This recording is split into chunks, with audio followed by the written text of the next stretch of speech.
what I long to see. I've been a wanderer all of my life, and many a sight I've seen. Godspeed the day when I'm on my way to my home in Aberdeen. Aberdeen, the granite city.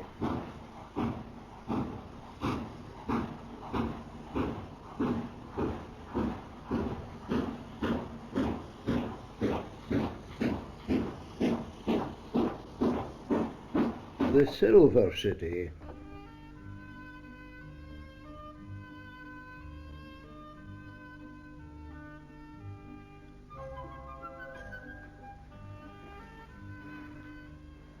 With the golden sands.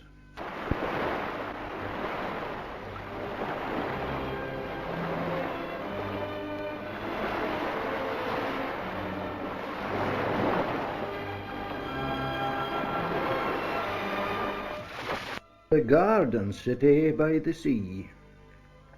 These sobriquets are provided by the town's publicity office, of course, and we have pictures to prove it all. The camera never lies. Of course, the publicity office does miss bits out. We have pictures to prove that too.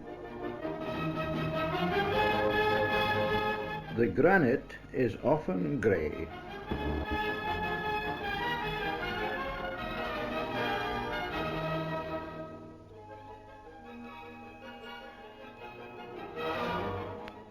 Particularly when the wind is from the east, from the grey North Sea, be it summer or winter.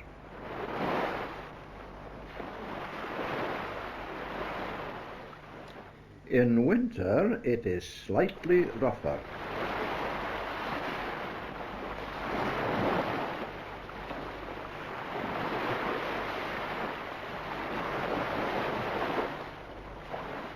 The winter temperature drops below freezing for short periods only, though we are on the latitude of Port Nelson on Hudson's Bay.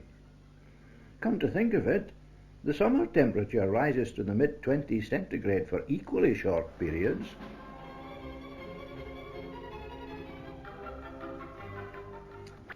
The map shows the town's situation in relation to the rest of Scotland. Capital of the Grampian region, with a population little short of 200,000, it lies between the rivers Dee and Don, which, having risen in the Cairngorm Mountains within 10 miles of each other, enter the sea some 3 miles apart. The second map shows that the city is now extending beyond its original river boundaries, as well as westwards and along the river valleys, for some 8 miles inland.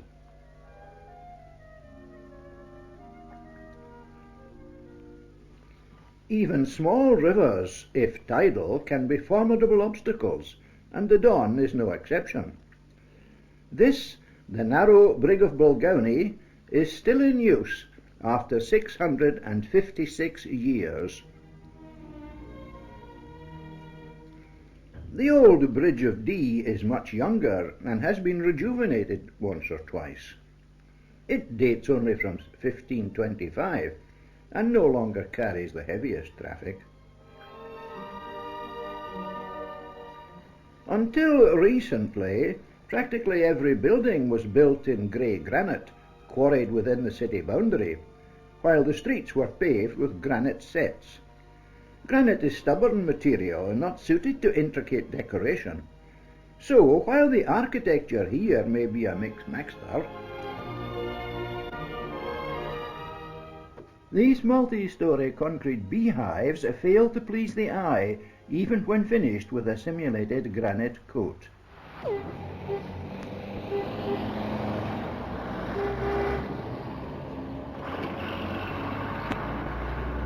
Marshall College, built in the Perpendicular Gothic style, may be over-fretted on top, but it is still magnificent.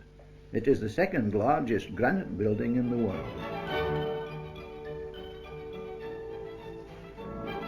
Known to the Romans as Davana and to the Vikings as Apardion, last raided in 1153, The old town was long known in ecclesiastical records as Aberdeen.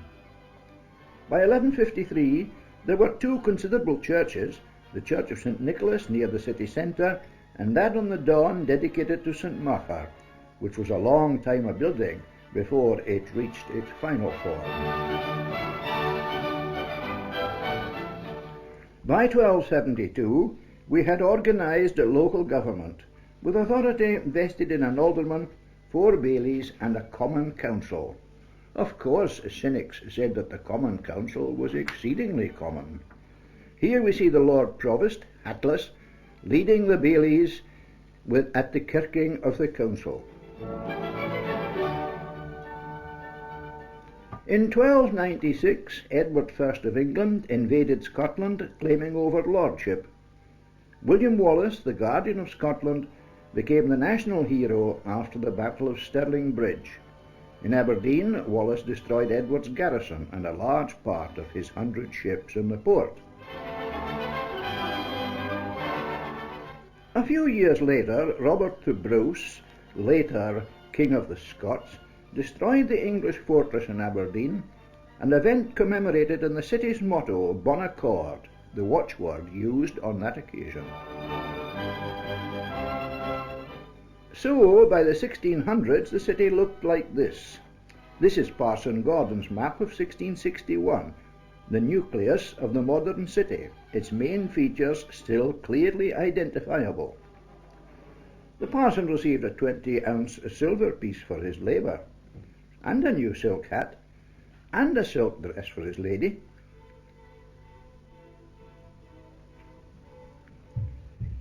The ancient centre of the town was the green, part pasture, part drying place for fish, but eventually built over in time to decay and become the back door to the large stores on the main street. But something remains. The open-air market held every Friday, ever since the 12th century, bringing a flash of colour to the drab surroundings. Around 1300, Castle Street, or the Castle Gate, came to be the recognised centre of the borough, with inns and taverns and better houses in which VIPs were lodged. The doused townsfolk were greatly shocked by the noisy revels of Charles II, the Merry Monarch, and the merry maidens of His Majesty's suite, so much so that the learned William Douglas was sent to reprove the king, which he did with the words, "If ye do it, close the windows." In Castle Street stands the Mercat or Market Cross, built in 1686 for £231.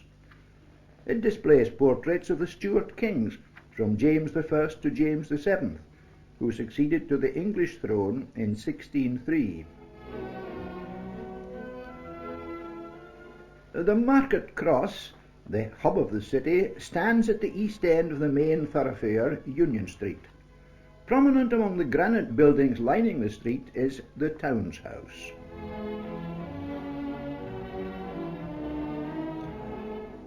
This houses the council chamber and the law courts. The quaint right-hand tower, with its leaded spiralet, is part of a much older building, the Tall Booth, or prison. The gloomy barrel-vaulted cells, the iron-barred doors, the massive chains, the immense padlocks, remain as grim reminders of the past. Provost Sir George Skeen's house is a typical town house of the period, 1545, to which the landed gentry repaired in winter. Here the Duke of Cumberland lodged on his way to meet Prince Charlie at Culloden in 1746. Among his young officers was James Wolfe, later to die on the Heights of Abraham in 1759. Here, above the studded door, is the Skene armorial crest. Many Aberdonians have a sketchy knowledge of the history of the period, but nearly all know that when the English party left, they took with them the mansion's silver knives and forks. Another 16th century house, the so-called Wallace Tower, fell victim to central redevelopment and was rebuilt on the northern outskirts as a private residence. It was once the property of the Knights of St. John of Jerusalem, who owned much land in and around the city. We have already referred to the Church of St. Nicholas, which developed contemporaneously with that of St. Margaret-on-the-Don. It stands on Union Street and houses the largest carillon in Britain, 4 octaves of 48 bells, the heaviest weighing 4.5 tons. Recitals are given daily during the summer.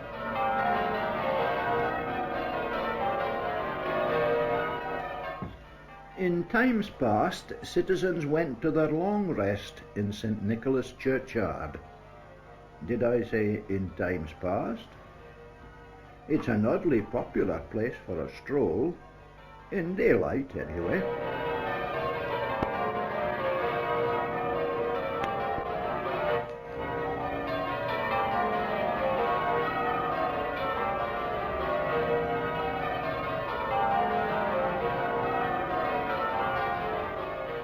Nearby stands Robert Gordon's College, a boys' school and technical college.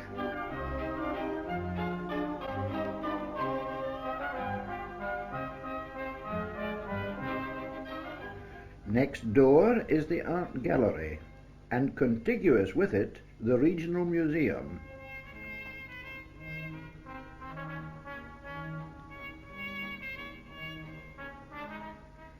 Outside which stands the War Memorial.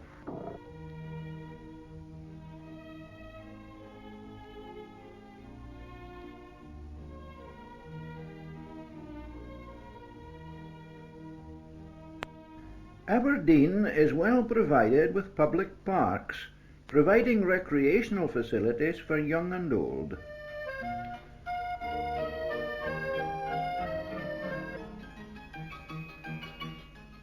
And a quiet place to air the baby.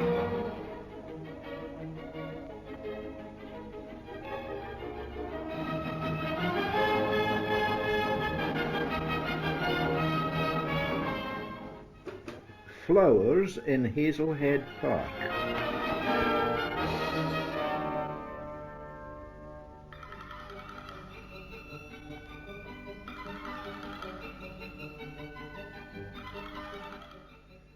And the exotic winter gardens in the Duthie Park.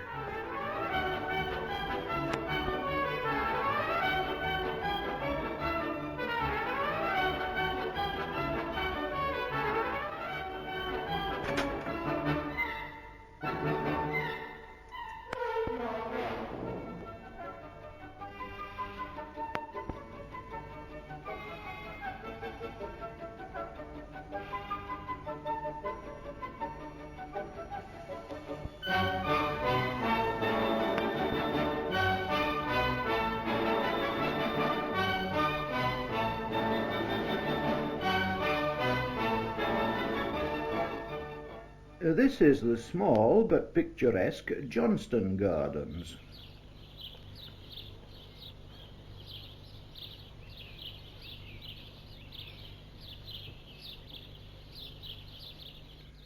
The horse may have disappeared from the city streets, but the old horse drinking trough is preserved in the Duthie Park.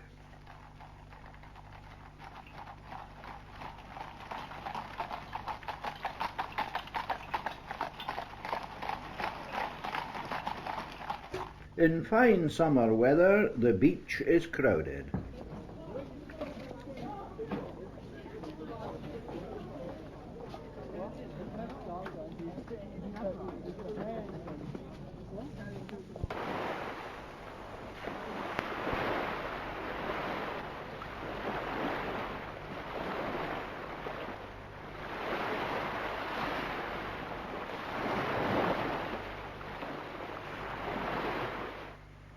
And even in winter, the occasional soul braves the east wind.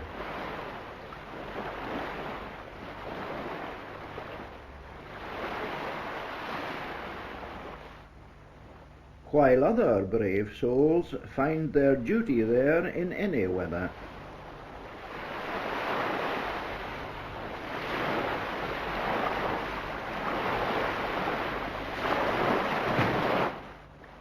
The modern rescue aid makes it somewhat easier.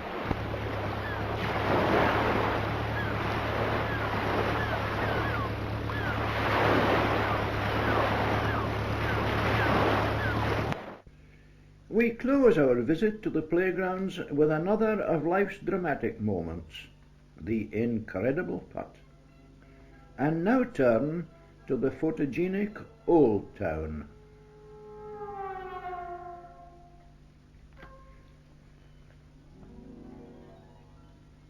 The Auld Town on the Don. This is the High Street with its Georgian townhouse.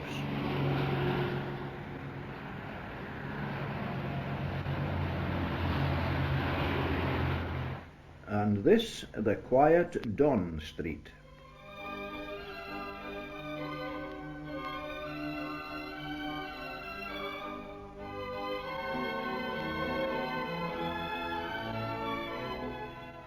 Looking over the university's botanic gardens to St. Mark's Cathedral.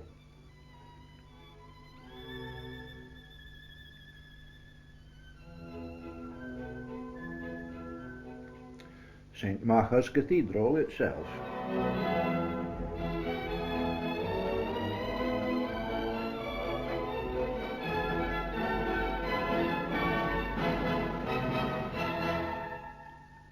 The Auld Town is virtually a university precinct, many of the old buildings having been beautifully restored to accommodate staff, as in Wright's and Cooper's Close.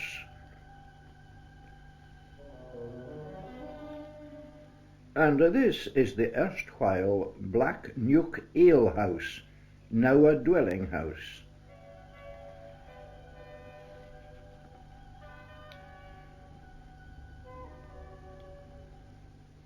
The history of these Moslem or Saracen towers is obscure, but it is certain that no muezzin has yet called the faithful to prayer from the balcony.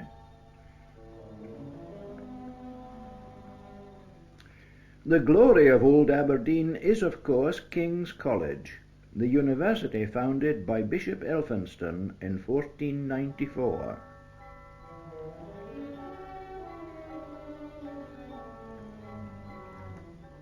On the lawn by the chapel stands the bishop's tomb. The bronze figures, cast in Venice in 1914, lay hidden under the waters of the Grand Canal during the First World War. Another view of King's with the representation of the Scottish crown of James IV, the university's earliest patron.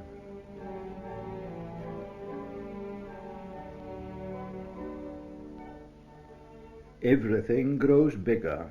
This is New King's, a very recent addition.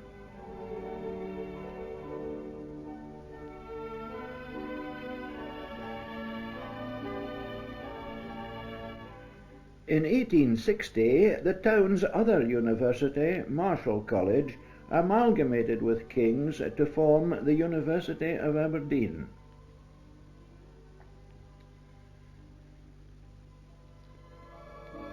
These are armorial shields above the entrance to Marischal College.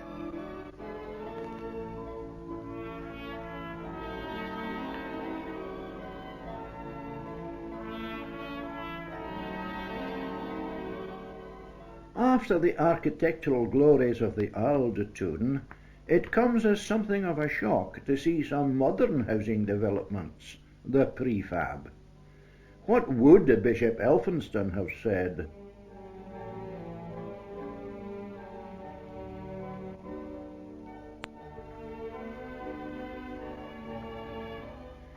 Almost as photogenic as the Auld Town, if less extensive, are the old fishing villages of Old Torry and Foot Dee, locally Futty, at the mouth of the Dee, now submerged in the town. This is the Old Torry Harbour. And this is Foot Dee.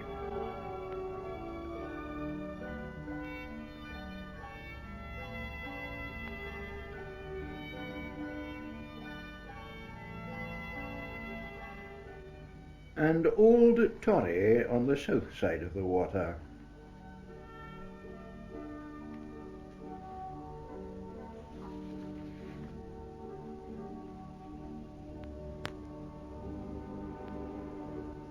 Today, the little fishing boat contrasts strangely with the oil boats.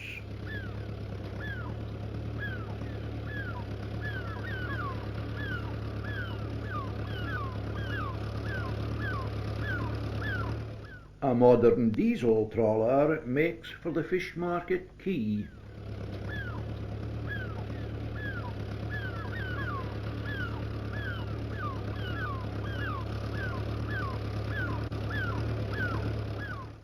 To discharge its catch.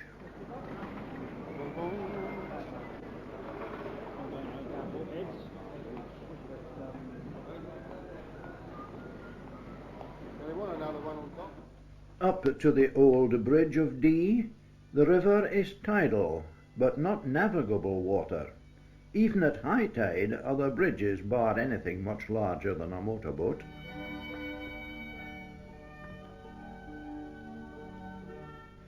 The harbour area is a favourite hunting ground of Camera Club members. Here is a general view of the area.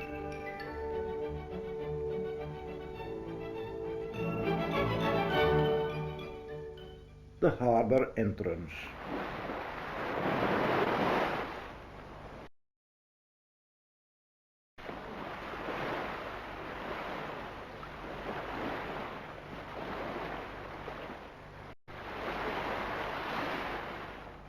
A boat comes in.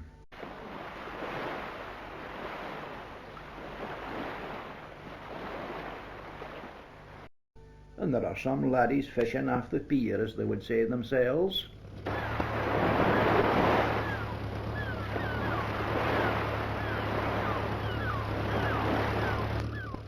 A trawler is launched.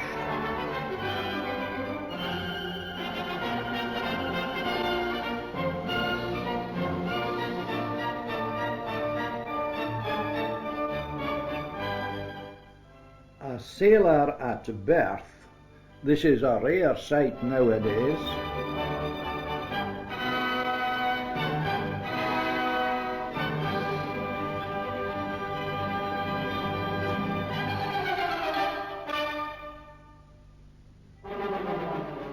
Pleasure sailing is rare on this rocky coast.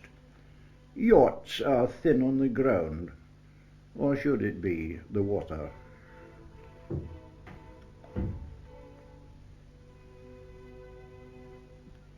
Oil boats have quite dominated the scene recently.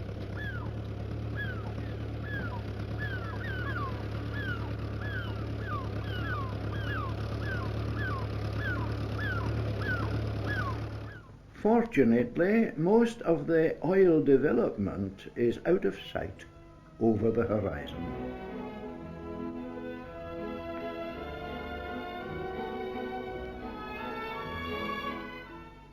The North Pier.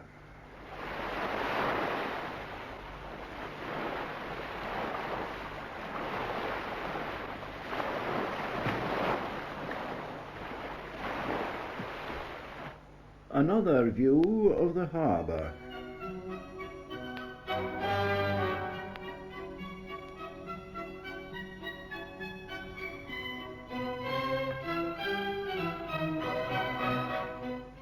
And of the harbour entrance.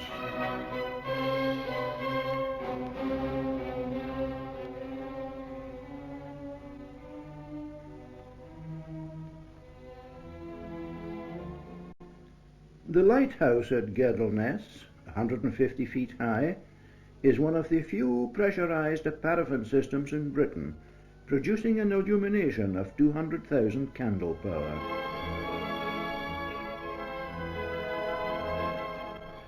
The scavengers do quite a good job. They remove nearly everything, except the fishy smell.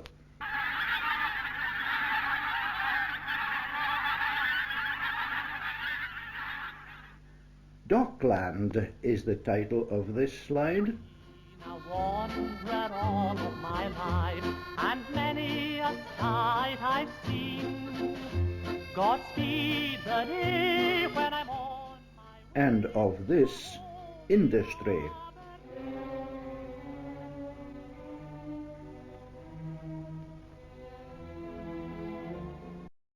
While the rest of us sleep, our more insomniac members are still on the prowl. My mother said to me, come see the northern lights, Even at Christmas. bright as they can be. She called them the heavenly dancers, Christmas lights in Union Street. pretty dancers in the sky.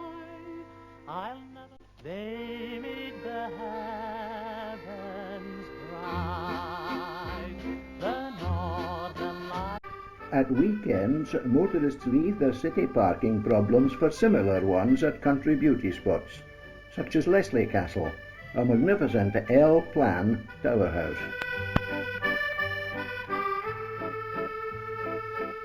And here is Balmoral Castle, holiday home of the royal family. Built in 1850, it is in the Scottish baronial style.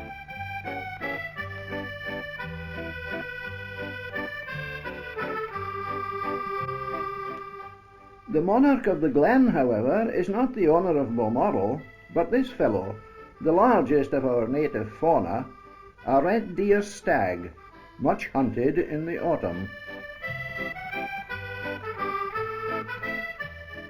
On our way up Deeside, we passed the statue of Rob Roy, chief of the landless MacGregors, much hunted at any season. In 1714, Rob made a daring leap across the Locherburn here. For my own part, I doubt that the famous Cateran ever looked like this.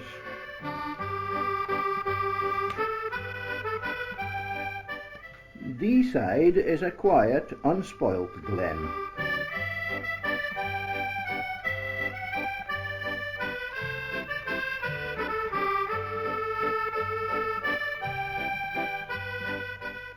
A boyne, which circles the village green, is the scene of the annual Highland gathering, and is also the birthplace of that well-remembered Highland athlete, Donald Dinnie.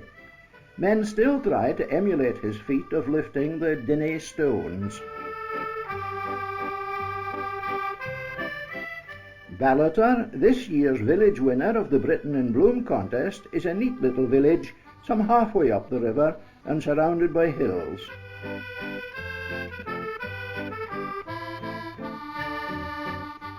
Being only 8 miles downstream from Balmoral, it is frequently visited by members of the royal family on shopping sprees.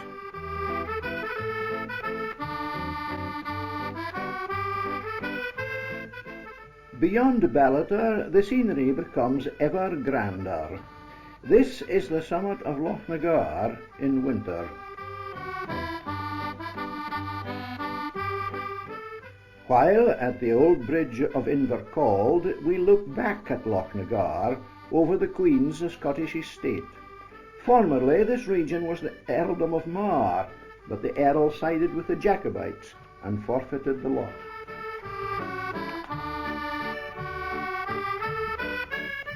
After the Jacobite rebellions, the English army constructed a system of roads through the Highlands, the bridge of Invercauld being one link in the chain connecting the Tay to the Dee, to the Don and the Spey. We leave the Dee momentarily for one of its tributaries to show another link in this chain, Gairnshiel Bridge, which is quite typical of the bridges built at this time, around 1750. Usually a single arch with a steep hump in the middle. It is still in use. Back in the main valley, this autumn view of the trees around Balmoral provides a touch of colour in a landscape where evergreen Scots firs predominate.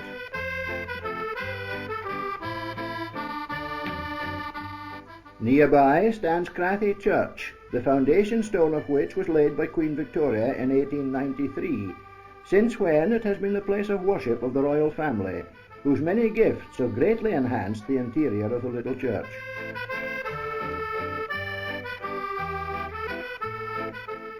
We diverge again to show the house of Birk Hall in Glenmick, although still on the Balmoral estate, since it is associated with Queen Elizabeth, the Queen Mother.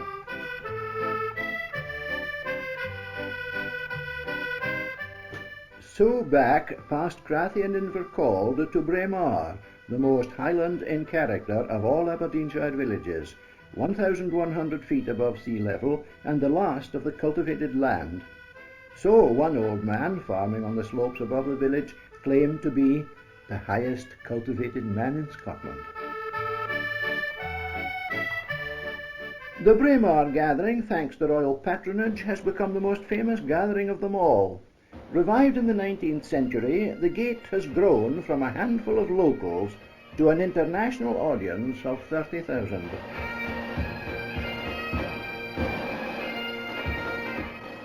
The original clan games were tests of strength and endurance, both qualities necessary for survival in times past. In tossing the caber, two lighter gentlemen hold the caber up, while one heavier gentleman attempts to toss it, end over end, to land preferably at 12 o'clock. This is also hard work.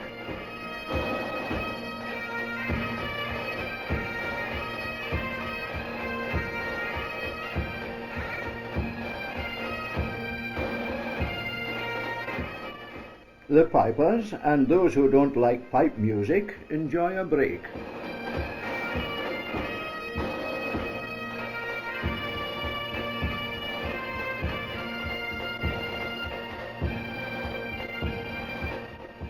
The main road south from Braemar reaches an altitude of 2,000 feet, the highest in Britain, along the old military route to Perth. Today come armies of skiers to the ski tows in Glenshee.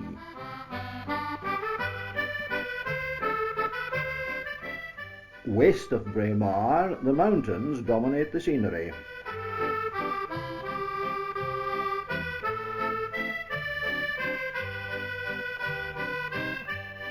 The Devil's Point towers above the Larry Grew Pass to Speyside. The River Dee rises on the plateau here at an altitude of 4,000 feet above sea level.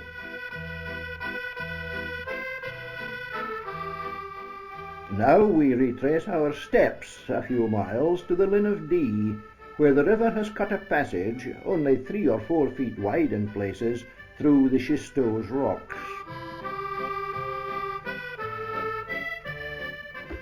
And deviate a little to the Linn of Coich and the Earl of Mar's Punch Bowl, a water-worn hollow in the rock, said to have been used to hold the anchors of Aqua Vitae at a hunting party just before the 1715 Jacobite uprising.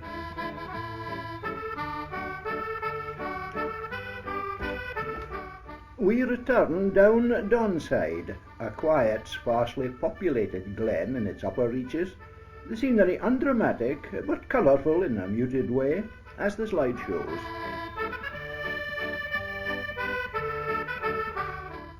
Heather moors are hard to photograph successfully, but this slide shows that it can be done.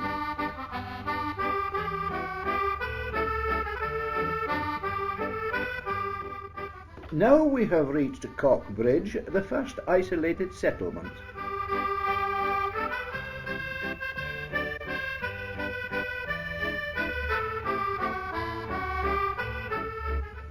Nearby, on its strategic site, stands the 16th century Corgarth Castle, disputing the passage of the Don in the turbulent 1700s.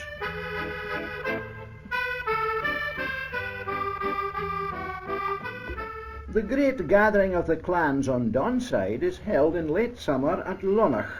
The clansmen, Wallaces and Forbuses, march to the ground behind their chiefs.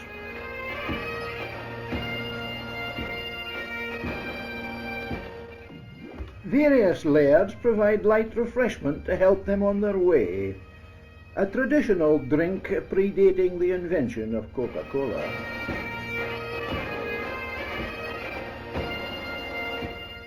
Highland dancing, of course, is one of the traditional competitions.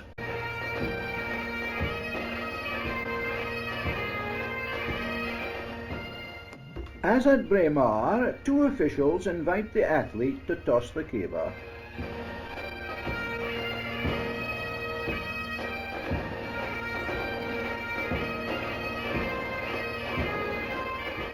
Which, after some preliminary balancing steps, the big man does. Well, sometimes does.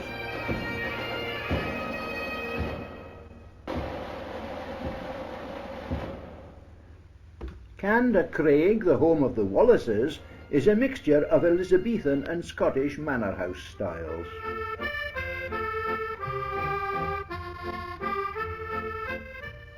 At Strathdon, we are in the agricultural area, once part of the earldom of Mar. His castle has disappeared, but the glacial mound on which it stood remains. The works of man are pretty transient. The Don is now joined by the Buchet, whose lands were formerly held by John Gordon, Mar's vassal, Jacobite agent, and active soldier in both rebellions. We look down on the ruins of Gordon's castle, which he lost, of course, after 1745, but not before he'd given George II some very bad dreams that the great Glenbuchet was coming. Undoubtedly, Kildrummy, even in ruin, is the noblest of the northern castles. Once the seat of kings, it was taken only once, in Bruce's time, and then only through betrayal by the blacksmith, who set fire to the granary.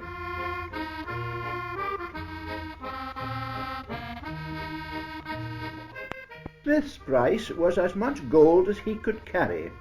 The English paid, with molten gold which they poured down his throat. Macabre humour, maybe, or scorn, perhaps. Over a fireplace in Craigivar is carved the motto, "Do not waken sleeping dogs." It looks that kind of place. Once the property of the Forbish family, it was handed over to the National Trust in 1963.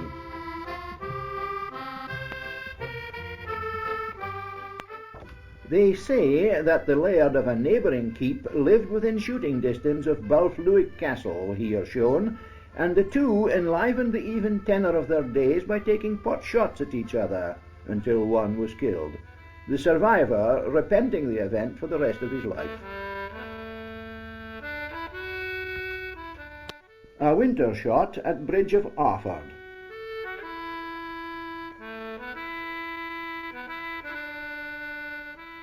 While autumn tints attract our members to the gatehouse of Tillifouri Castle.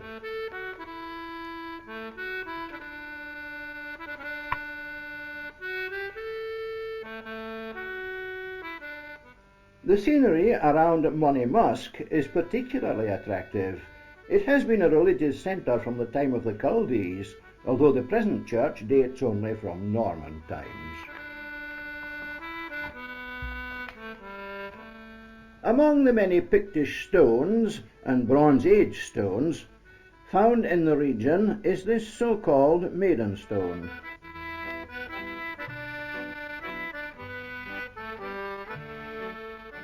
Inverurie paper mills, pioneers in the use of esparto grass, is one of the few mills in the world using butane gas as a source of power.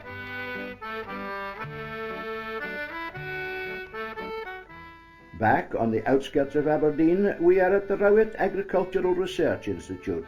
This is the staff quarters, Strathcona House, the gift of Baron Strathcona and Mount Royal, Governor of the Hudson Bay Company.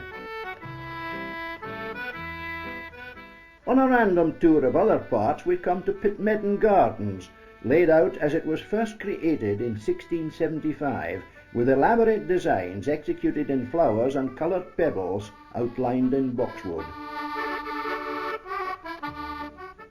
On Mormond Hill, near Strichen, is this memorial to the charger of Captain Alexander Fraser, which was shot from under him on the battlefield. It is 162 feet long. Pennon is a picturesque fishing village backed by steep cliffs.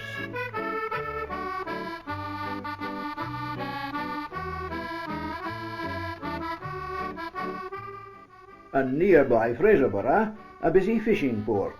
Hard by the harbour stands the house known as the World's End.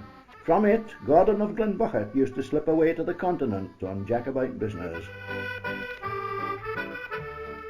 Once an important drove road over the hills to the south, the Cairna Mount is a popular picnic spot.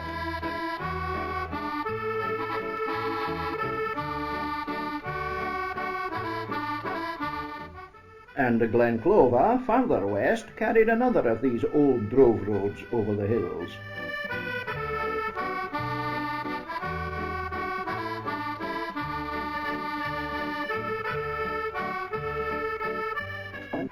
On this unique site stands Dunother Castle, built by Sir William Keith, great Marshal of Scotland.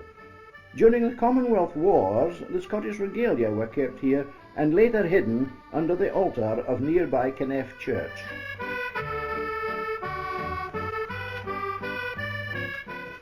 The popular holiday resort of Stonehaven was founded by the 5th Earl Marshal in the early 17th century.